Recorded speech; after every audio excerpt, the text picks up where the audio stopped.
Okay, all right. You've landed on Island 49. I'm Weston Smith.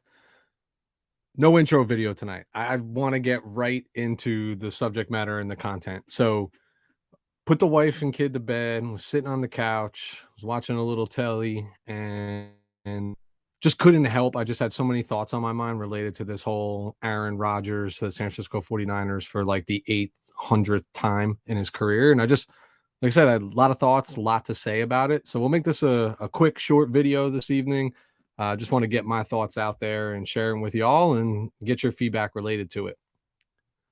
I, like you, would love to have Aaron Rodgers on the San Francisco 49ers. We all know what Aaron is capable of. We know he has a supreme skill set.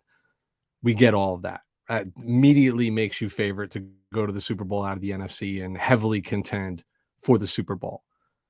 So that's the positives. Let's look at some of the negatives related to this and the reality as to why it most likely will not happen. So why is this the subject at hand over the last, let's just call it 36 hours? And it's mainly because the deal with the Packers and the Jets feels like it's stalling and has yet to be completed. Who's holding it up? Most likely the Green Bay Packers in regards to compensation that they would receive from the New York Jets, who by far have more draft capital or more equitable draft capital to provide to the Packers in this draft. We all know from the Trey Lance trade or trading up for to draft Trey Lance that we don't have a first round pick this year. We don't have a second round pick this year. We don't even have a traditional third round pick in the 2023 draft. We do have 3 third round picks, but they're in the compensatory portion of the third round. So call it early fourth round picks versus your traditional third round pick. Is that going to excite the Green Bay Packers? Most likely not. Then you're getting into no man's land where maybe you want to start to trade away future draft capital.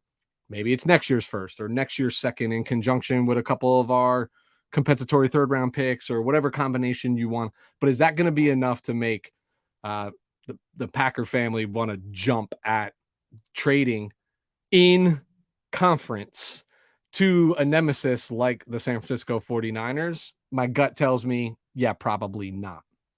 Right? Especially given the relationship that LaFleur and Shanahan have, and the competition between the two. It's been fierce, especially given, I would say the 2 playoff games against the Green Bay Packers and how that's gone for them with regards to the result. That being said, so that's one portion of this equation is what are you providing the Green Bay Packers in return to entice them to want to trade Aaron Rodgers to your team? They still hold on to this. That's what I think is causing this to stall. The second component of this is what is Aaron Rodgers' compensation going to look like? Right now, I think we sit a hair under $3 million under the cap. Yes, I know there's some restructuring that could be done, especially I would say the long-term extension for Bosa, some other contracts you could probably get cute with and play around with, free up, I don't know, somewhere between $15-20 million to be under the cap. We already know that from my previous shows that having Jason Hurley on, that the signing all of our draft picks is not going to cost us a lot of money. So that's not a huge hit there, but still gaps that need to be filled. So can it be done financially? Sure. But where I think the 49ers sit right now and the way that they have built this team is on the understanding that they have no intention of having the quarterback room right now cost them an arm and a leg. Talked about it before earlier this week when Tony was on the show, how the entire position accounts for about $16 million again on the cap this year. And that's including Trey Lance, Brock Purdy, and the recent acquisition of Sam Darnold. So you can find the money, but it's a stretch, and it's certainly going to stretch you thin. If I was to compound some of the negatives related to bringing in Aaron Rodgers, I'm also thinking about, hey, this was a man little over a month ago that was in a dark room, probably eating some psychedelics, hanging out, getting in touch with his inner self or whatever it was he was doing, who self-admittedly went into that experience expecting to come out retiring from the NFL. And now all of a sudden at 39 years old, he wants to play, and it's a lease, right? And best case scenario, you bring him in, you win the Super Bowl. While I would be thrilled, all fans would be thrilled. We've waited so long for that sixth Lombardi. Every reason to believe that he would hang it up immediately thereafter. So what have you sacrificed for that 1 year? Again, I want to go on record and say if there is a way to make this happen, I'm not totally against it. But I'm going to continue with some of the negatives that I don't think is actually being talked enough about. Listen, all these players, coaches, they all have egos. You don't get to this level without having some sort of ego and some inflated amount of self-confidence to believe in yourself to play and coach at this particular level. While I don't particularly care for the individual Aaron Rodgers and how he portrays and carries himself in the media, across the world, I know what he brings to the table. But coming into San Francisco in a Kyle Shanahan-led team is drastically different than LaFleur coming into an Aaron Rodgers-led team and having to build that trust and rapport and having so much influence on the offense coming from Aaron. What plays do I want to run? What players do I want here? And just the influence that he carried in Green Bay, because his persona was larger than life. He won them a Lombardi trophy. It's different than coming into San Francisco and saying, hey, now you just need to be part of this equation. Where he is in his professional career in his life, maybe he's amenable to that.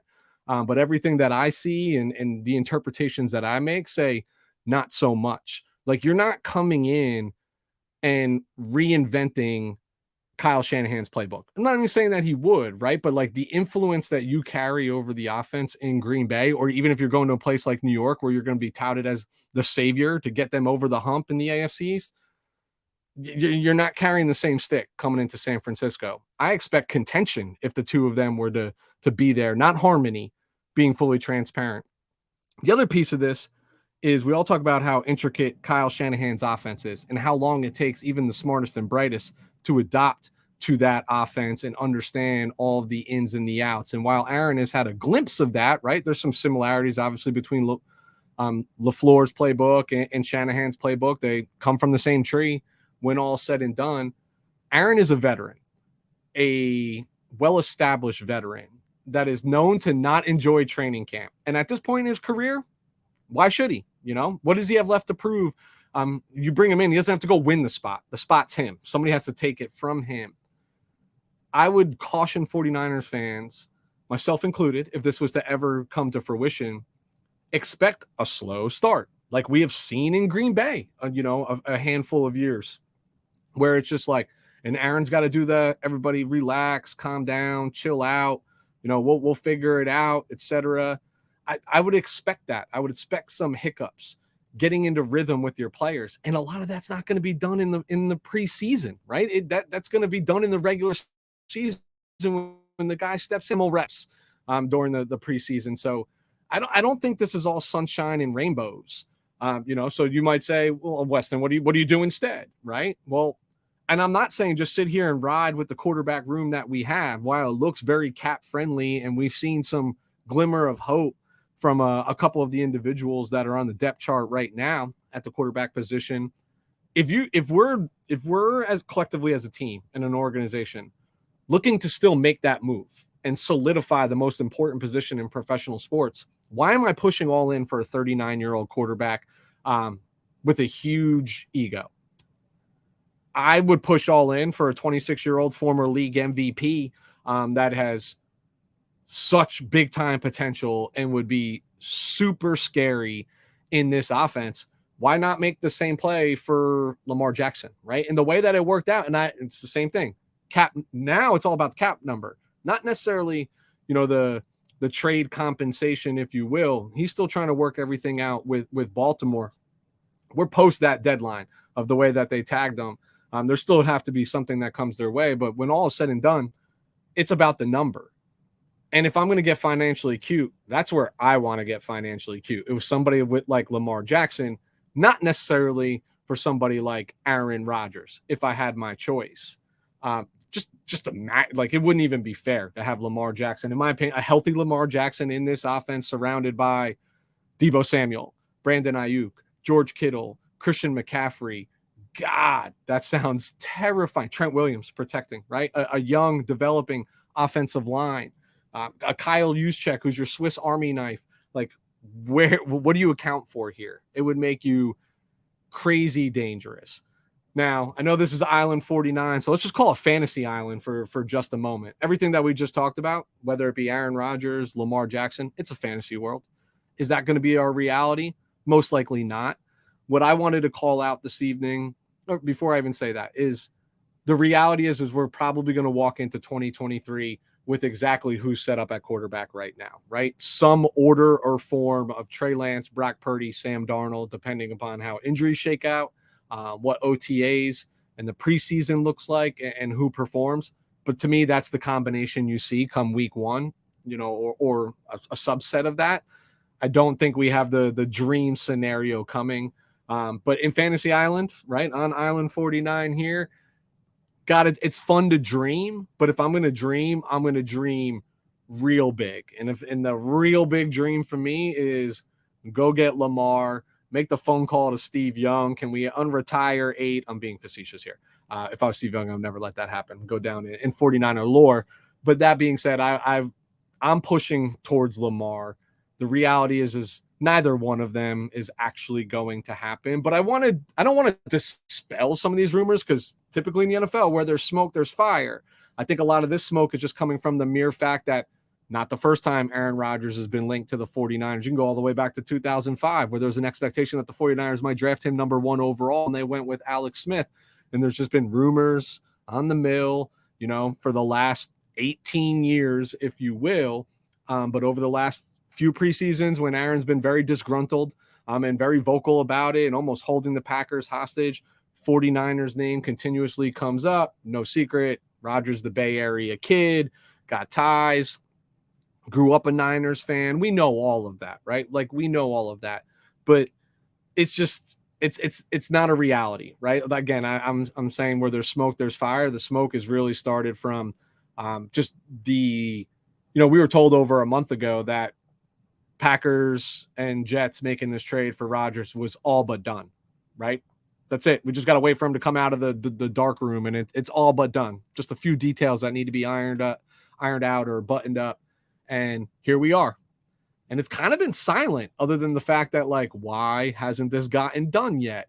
So it is that time of the offseason where the rumor mill runs heavy, and talking heads want to talk about it. I'm not saying they're not founded on certain things and certain knowledge, and they're certainly not coming out of left field. But the reality is if I was a betting man, I'd be willing to bet that no way or how does this get done. I do not want Aaron Rodgers, the person, here, but the fan in me so desperately wants to hoist number 6. I will fly from the East Coast to the West Coast. I will be at that parade. Book it, right? You can take that check to the bank. When that 6 is done, regardless of what's going on in my life, I will be there. I will drag my entire life out there. I've been waiting almost 30 years for this to come to fruition. So if number 12 gets me closer, hey, I'm on board. But, sense ain't equating to dollars in this particular instance. Like, the clues just don't add up of what is required to get this done. Is it possible? Sure. Is it probable? Not really. And that's just what I wanted to. I just needed to get that off my chest, right?